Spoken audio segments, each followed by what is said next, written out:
किताब मुकद्दस में से जकरिया के दूसरे बाब की तिलावत। फिर मैंने आंख उठाकर निगाह की और क्या देखता हूँ कि एक शख्स जरीब हाथ में लिए खड़ा है, और मैंने पूछा तू कहाँ जाता है? उसने जवाब दिया यरूशलेम की पैमाइश को, ताकि देखूं कि उसकी चौड़ाई और लंबाई कितनी है।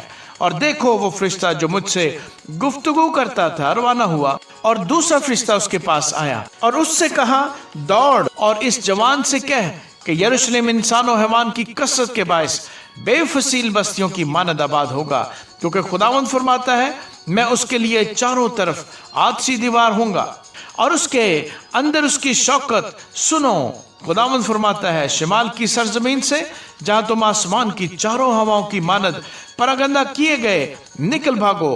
खुदावंद फरमाता है ऐ सयून तू जो दुख्तरे बाबल के साथ बसती है, निकल भाग, क्योंकि रब्बुल फाजिस ने मुझे अपने जलाल की खातिर उन कौमों के पास भेजा है जिन्होंने तुमको गारत किया। यूं फरमाता है कि जो कोई तुमको छूता है मेरी आंख की पुतली को छूता है, क्योंकि देख मैं उन पर अपना हाथ हलाऊंगा और वो अपने गुलामों के लिए लूट होंगे।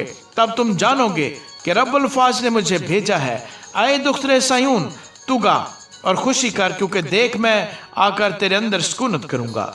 खुदावंद फरमाता है और उस वक्त बहुत सी कौमें खुदावंद से मेल करेंगी और मेरी उम्मत होंगी, और मैं तेरे अंदर सुकूनत करूंगा।